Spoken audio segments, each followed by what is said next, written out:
Yeah, hi, my name is Ahmed. I come from the glorious country of Iraq, and I'm a born Muslim.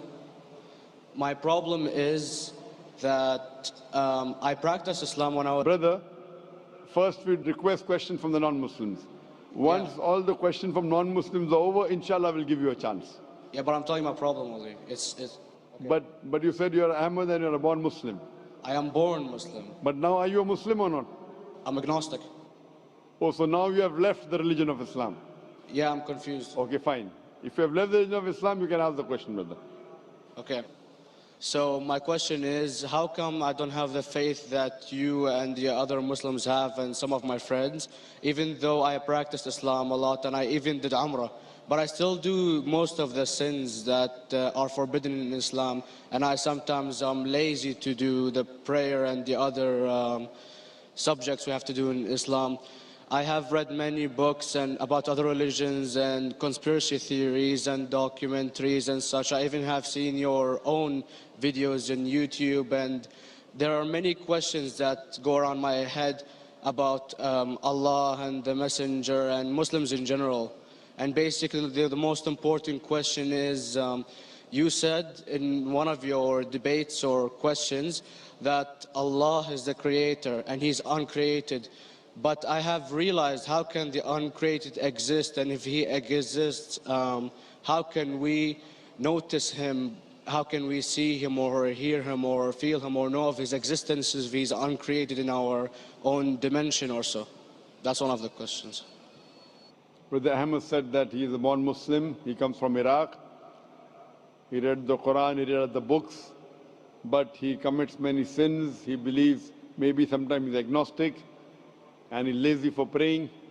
Brother, before I answer your main question, if you do sins and if you're lazy for praying, that does not make you a non-Muslim.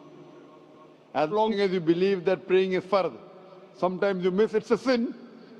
It's a major sin that you sometimes don't pray, but that doesn't make you a non-Muslim. If you say praying is not required, then you're doing kufr. But if sometimes you do sin, sometimes minor sin, sometimes major sin, it is haram, it's forbidden, but that does not throw you outside the fold of Islam. There are sometimes waswasa of the shaitan asking you, you're a Muslim, but this is wrong in Islam, this is wrong. And it does deviate the person's mind. At that time, maybe your iman may be low. But these things should not make you consider that you're non-Muslim. Regarding a question that I mentioned in my speech, and you're right, that Almighty God is the creator, but He Himself is uncreated. You ask the question, how can the uncreated, how can we see the uncreated, and how it's possible?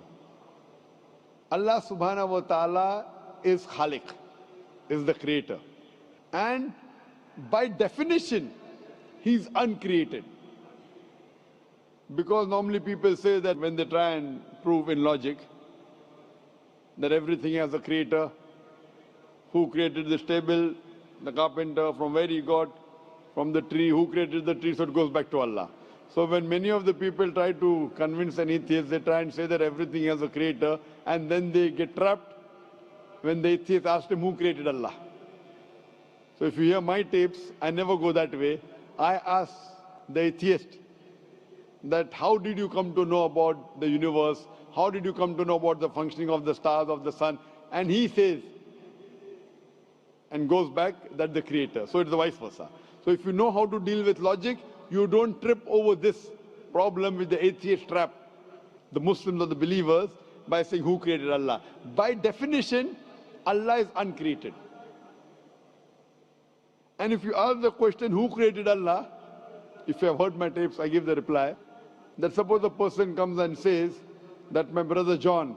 Yeah, I know, I saw that, I heard that's funny, but I mean, how does he exist if he's uncreated? Not that is Allah. Yeah. That's the difference between you and Allah. How does he exist? Means he was existing. He doesn't have a beginning. You and I have a beginning, that's human being. So that's the difference between us and Allah. You can't say that Allah has to be like us. If Allah is like you and me, why should we worship Him? I see, but have you heard of the phenomenon, the Big Brother? used by various orders and political agendas to control the people and such by implementing it into multiple gods, and then later on it became a monotheistic religions all over the world to make it easier for the people to... Sorry, I've never heard of the religion Big Brother. It's not a religion. It's like a theory, an idea, basically. What does it say? Yes? What does this idea say? What does it say? Is that when you have a big brother, it's easier for you to live life. When you have someone watching you the whole time, understanding you the whole time, protecting you the whole time, being with you the whole time, and you can talk to him, although he never talks to you back, maybe in your dreams, due to your mind and such, it's easier for you to live. While a human who does not have a big brother and is not easily controlled into doing so and is having complete freedom is a danger for the major ruling powers and such. What does this say? I don't understand. Big brother may be the big brother may not be the... What does it have to do with Islam and God? What does it have to do? Because basically Allah is watching you the whole time. So you want to say that Allah is like a big brother? Indeed, you use him for your protection so you won't be scared. You know what I mean? See, this is the hypothesis. Hypothesis. If you have heard, how do I convince an atheist? If you have heard my answer, that you said that you're agnostic, you're atheist. Yeah. So first thing I do to an atheist is I congratulate him. What? I congratulate him. Have you heard my answer of atheist? Yeah, you congratulate them and stuff. But I haven't seen your debates with the atheist. I just saw your answers on some questions. Fine, so you haven't seen the answer of atheist?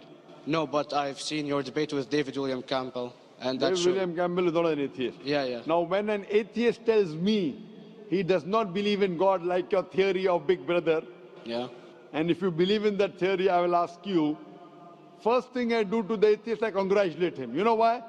Yeah, because they think and they don't follow what their parent does and such stuff like that. No. I congratulate him because he is not doing blind belief. The other people are doing blind belief. He is a Christian because father is a Christian. He is a Hindu because father is a Hindu. Most of the Muslims are Muslim because father is a Muslim. He is thinking. He says there is no God. He has said the first part of the Islamic Shahada, La ilaha. The reason I congratulate him is because he has said the first part of the Islamic Shahada, Islamic Creed, La ilaha. The only thing I have to do is illallah, which I shall do inshallah. So if you have heard my answer, an atheist becomes an atheist because he believes in science, he believes in logic. Or I ask him that if an equipment is bought in front of him, which no one in the world has ever seen, and if the question is asked that who will be the first person who will be able to tell you the mechanism of this new equipment, what is the answer? Of course he's going to tell you the producer or the maker of this equipment. Creator, producer, maker. So when we ask him questions that how did this universe come into existence, he will talk about the Big Bang. This what we're going to talk is already mentioned in the Quran 1400 years ago in Surah Anbiya chapter number 21 verse number 30. Avalam yaral lazina kafaru anna samawati wal arda kanat ratkum fataknahuma. Do not the unbelievers see that the heavens and the earth were joined together and we clove them asunder. This what you came to know 50 years back is mentioned in the Quran 1400 years ago. Who could have mentioned that? Well, in various civilizations in like 2000 or 5000 BC before Islam came or Christianity itself, there was various civilizations that are good in astronomy and they know more about our solar system than we do now, sadly. Brother, your knowledge of science is little, not in-depth. I do agree. There are certain things which were known as hypotheses. For example, we came to know, we were proved that the earth was spherical in 1577. I know that in 6th century BC, there were Pythagoreans who believed that the earth was spherical. But the same Pythagoreans who believed the earth was spherical also believed that the earth was the center of the universe, which is wrong. You show me one civilization which believes 100% what the Quran has mentioned. I challenge you. What you say, so do you mean to say there was a person who said, okay, this civilization, out of 100 things, these 2 things are right. Out of 100 things, these 5 things are right. Out of this 100, and picked and chose. Who can do that? No one besides the Creator. Even if you know that there were 10 different civilizations, hundreds of civilizations, there is not a single civilization that you know in the past which knew 100% of science what we know today. So where is your logic? Where is your theory? I do know that certain things were hypotheses, which were proved later on. But there is not a single civilization which knows everything what is mentioned in the Quran. So the answer goes back to the original question, who could have collected this in the Quran? Someone 1400 years back, could he do and say, okay, out of these 100 things, these 3 are right, out of these 100 things, these 2 are right, out of this are... It's not possible. Mathematically, it's not possible. Well, you never gave the idea of extraterrestrials or so. I mean, knowledge is power. And brother, I'm asking you a simple question. We are not come here to have a debate. yeah. I'm asking you a question. Point out a single civilization. You're asking something else. Yeah, we are right. not here to discuss. You can come in the room and discuss. You ask a question, I'm giving you the answer. You gave about old civilization. I told you you're right. But out of 100 things, 98 they were wrong. So I'm asking you, who could have mentioned this in the Quran? You're talking something else now. Yeah, well, I'm asking a simple question, 2 plus 2 equals how much? You're saying, I'm telling you 3 multiplied by 3 is how much? I'm asking a name, you're telling that where do you live? Yeah, I'm asking a simple question, name me a single civilization which has everything what was mentioned in the Quran. Do you know of any or not? Yes or no? Well, not everything, of course. Even not 10%. Why? Babylon knows of most of the planets and such.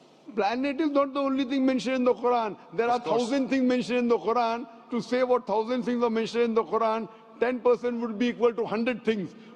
Did Babylonian civilization knew about 100 things mentioned in the Quran? No, because they You don't cannot. have the They knew 5 or 6 things.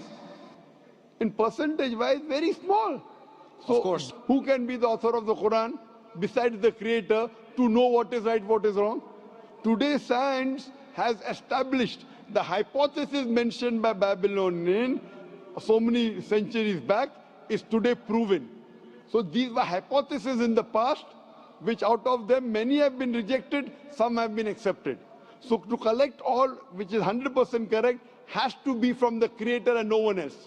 Hope that answers the